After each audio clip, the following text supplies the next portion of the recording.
Uh-huh. Wow. Oh. Oh, hey. I didn't see you there. As you just saw, I was just getting hypnotized by this amazing video. Did you know that the video can hypnotize you in 2 seconds? Alright, let's just forget about this. The point that I'm trying to say is that this type of video exists all over YouTube. The we will hypnotize you in 2 seconds. We'll hypnotize you in 30 seconds. We'll make you do this in 20 seconds. If you just do this or do that. While in reality, making people misunderstand what hypnotizing actually means. So in this video, for example, there's no hypnosis. There's 0% hypnosis. The whole thing is just tiring your eyes to the point where you see the same thing over and over again. You can do the same thing with, for example, taking something that's red, staring at it for 30 seconds, and then look anywhere else, and all you're gonna see is red. You know, that doesn't mean that you've been hypnotized, oh, mind controlled. What you're doing is just making the eyeballs and the brain getting so tired that they have to see the same thing in order to not have to keep on analyzing the same thing they're seeing over and over again. That's all it is. When it comes to YouTube hypnosis, as it is, you can just look it up. Go look up hypnotizing you in 30 seconds or whatever, and then look at the onslaught of bullshit that you get in your search function. That's the problem that I have with this whole situation. People thinking that hypnosis is somehow something that can be done over a fucking computer or some shit, not understanding that actually hypnosis needs to be done in a certain therapy session with a hypnotist professional in his office over many sessions until it's basically therapy. It's hypnotherapy. That's what it is. Here's a basic gist of hypnosis for anyone who doesn't really know yet. Hypnosis is not mind control. Hypnosis is suggestion and thought control. That's closer to what you might think. I mean, not even thought control, just concentration control. So what a hypnotist does is gets you to concentrate on something so hard, and then gets you to relax, and then concentrate, and then relax. Imagine every muscle in your body dissolves and turns to jelly and just relaxes. 1, 2, 3. Just relax all your And what ends up happening is that through that relaxation and concentration, your mind just stops noticing anything around it. But that doesn't mean anything yet, because we all been in those situations. You know where else you see that? You see that in movie cinemas. When you're watching a movie and you stop focusing on anything around you, you're just drawn in by the screen. That's what a hypnotist is doing, basically. It's not necessarily that they're controlling your mind, but they're controlling your thoughts into doing something which you think is fine. And that envelope can be pushed all the way to doing something completely unbelievable, because these people who are easy to hypnotize are the people who are easy to fool as well. It's the same thing. So basically hypnosis is fooling people into doing something, because even if they weren't hypnotized, you could probably get them to do something. So basically hypnosis is just a fancy way of manipulating someone into doing something, simply because they are easier to manipulate than other people. That's also why you see a lot of people getting tossed off stage rather than being kept on stage. Now it's a ghost town. Because not every single person is that mentally weak. Actually, I'd wager to say that most people aren't. Most people are mentally strong enough to not go through this issue of hypnosis and believing things. Now, I'm not saying that hypnosis cannot be helpful. Of course it can. Hypnosis helps people relax. Hypnosis helps people remember things. Hypnosis helps people become more aware of their surroundings if they need to, even though they are technically not being aware at the time. It helps them understand and put things in perspective. That is true. What I don't like is the portrayal of hypnosis as if it's this amazing power that some people have that others don't. So here's the point of what I'm trying to say. I know I went through a small rant there that is not really important, but here's my point. Hypnosis as it stands is not necessarily something that's bad, as long as the people who are professionals in the field come forth and say the truth. And nowadays, thankfully, a lot of the people who have this expertise are being more forward and honest about what they're doing. For example, that one guy, Zach Pinsinis, I don't know how to pronounce his name, sorry, bro. Um, Although his thumbnails are very on the nose, like, oh, hypnotize this person, and oh my god, look at my powers. I I get that from an algorithm point of view, but at least the videos themselves, they're a bit more honest, I would say. He's not really telling people that he's controlling people's minds. He's saying no, there's no mind control involved. It's more of a concentration technique or whatever. Here's an example from one of his videos where he hypnotizes. Her name is Charlie D'Amelio, who I think in 2020 was voted most underage. Anyway, she was getting hypnotized by him, the Zachary guy, and I mean, look at her. Look at her face there. What does that tell you? Does it tell you anything? Because it should. It tells you that she's extremely suggestible in a way. As in, she's a person that, in this scenario at least, you can get her to do anything if you're like skilled enough as a hypnotist, because she's so enthralled by it. A normal person in this scenario would be a lot more skeptical than her. She is in there like, yes, feed me all your talk, give me all that relaxation technique, bro, instead of having an inch of a somewhat skeptical point of view.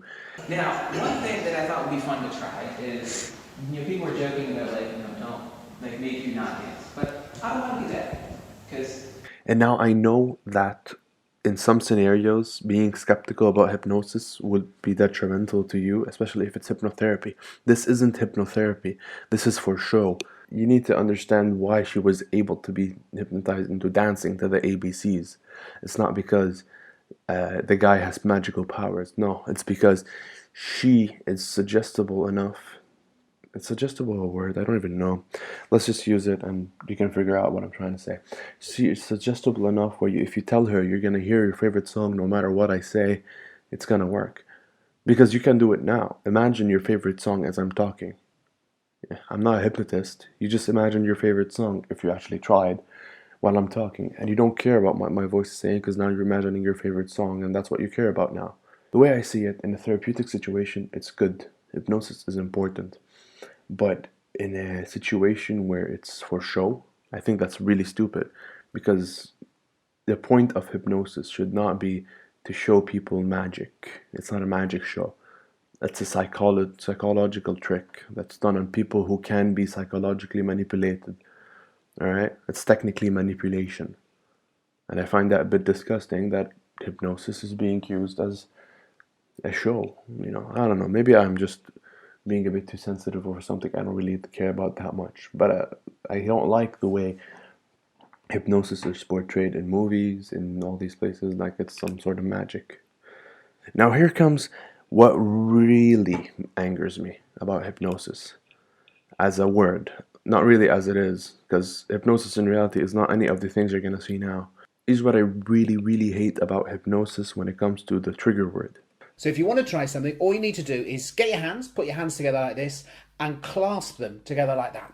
Now take your index fingers and put them parallel. So keep them in front of you and keep them parallel. Now we're going to have our eyes open the whole way through this, but I'm going to suggest something to you and see how open you are to that suggestion. So keep your fingers parallel and just focus your eyes just on that gap between the two fingers. Just focus your eyes really strongly on the gap. And as you do that, imagine that the ends of your fingers are like magnets. And if they are moving, if they're closing together, that can show you how susceptible you are. If they're not moving, maybe that's because you're trying really hard to make it not happen. So this daft motherfucker is trying to tell us that he can hypnotize us in 30 seconds. Ooh, what a magic man. Well, how does that work? So if I put my hands together like that with my fingers outright, and he tells me that there's a magnet in between my fingers or on my fingers that they're gonna eventually touch. Now that's some magic. Cause yeah, they kinda wanna touch. Oh, and now they touched. Ooh, what do I do about that? Is he now Magic Boy? Well, no. Let me explain what happened here. It's very simple. Do you know what tendons are? They're the things that attach your fingers to your forearms, which make you be able to move your fingers. Right? Okay, so in that position where your hands are doing an upside down Y in order to touch together at the palms, your tendons, the flexors as they're called on the bottom side of the forearm, are being stretched.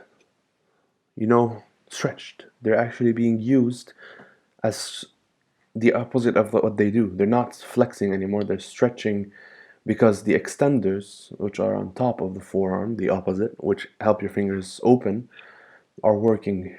And when that happens, there's no equilibrium in a way. If you let your hand rest, there's no way that your fingers are going to be straight. They're always curved to the inside. That's just normal. That's how your fingers are. So if you tell me to keep my fingers straight for 30 seconds, eventually there's gonna be some pullback into the fingers going to their natural position, and naturally they would touch in that position. You know what that means? That means that that is not hypnosis, that is basic biology. And do you want me to prove it to you? Alright, here's what you should do. And if you don't want to do it, just skip ahead, I don't care. But take your hands and put them by your sides, and then point your fingers, both of them, point them down to the floor, and just keep them that way for 30 seconds, whatever, 20 seconds, doesn't matter. Just keep them pointed and wait. And then after 30 seconds, don't move your fingers, just keep them the same position that they become, and take your fingers back up and put them in that position. I'd wager 9 times out of 10 your fingers are going to be touching if you didn't move them and then put your palms together. And why does that happen? Because that's the natural position after a certain amount of time of your fingers being pointed. Your fingers aren't naturally pointed outwards. They're pointed towards each other. Just because they look parallel doesn't mean they are parallel. Your hands are not parallel. So your fingers are actually being extended outwards. You see what I'm trying to say here? Shut the fuck up, bro. It's false advertising. You cannot hum if you're holding your nose. So just to prove this, and by the way, this is something you'll be trying now. Get ready to try it yourself just to see if it works. If you hum, some people can't anyway, but most people can, so...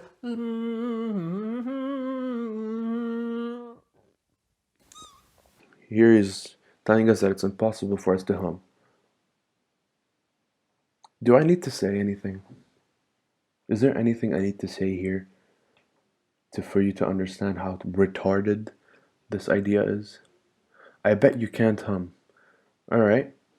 When you hum and your mouth is closed, where the fuck is the sound coming from? Is it your ass cheeks? Is it your fucking ears, your eyeballs? How many air holes is there in your body? That's right, 3. Nose, mouth, and asshole. And you're sitting on your asshole and you have your mouth closed. So when you hum, it's your nose that's working. Beyond that, if you're gonna close your nose, well, there's nowhere for the air to come out of. Of course you're not gonna be able to hum. Alright? Now do exactly what he did, but this time, do not close your mouth. Keep your mouth open and hold your nose. Oh, you can hum now. I wonder why. It's because humming is releasing air, and if you're gonna block both air pathways, there's no way for air to be released. Oh, science. Well, that's just the way I see it. I hate the whole trend of hypnosis on YouTube. Look, I'm gonna hypnotize you. Look at this trick that shows that you are being hypnotized. That's stupid. I don't believe that. I don't want to believe in that, and I hope most people don't. I need you to understand that hypnosis itself is not power. It's not something amazing. And hypnosis also is not an inability to do something biologically. Hypnosis is suggestibility, manipulation, and in my opinion, a terrible sideshow gig. Hypnosis should be limited to psychoanalytical scenarios where the psychologist slash hypnotist knows what the fuck they're doing and is doing it for a good cause, not for a fun show. Because there's nothing fun about watching a bunch of people being manipulated into doing things that they're too weak to stop themselves from doing these things. Too suggestible. Am I being rude? Maybe. I don't know. It doesn't matter. If you actually don't like my point of view, let me know. I'm not really upset that you don't like it, and I might be wrong. And personally, if I'm being completely honest, I don't feel that strongly about this issue anyways. I just came up with it on the spot, which is what I do with every single one of my YouTube videos. I never actually care about anything, because I have too many things to actually give a shit about. The YouTube thing is just basically an escape to have fun. That's why I also barely upload, because I'm too busy most of the time. And now that I'm uploading again, I mean, it's fun. It's fun to rant with nothing to do. It's fun to rant with nothing to actually say. But yeah, I don't know. I hope you enjoyed. I hope to maybe upload more. Probably won't. Yeah, let me know if you enjoyed this. See you.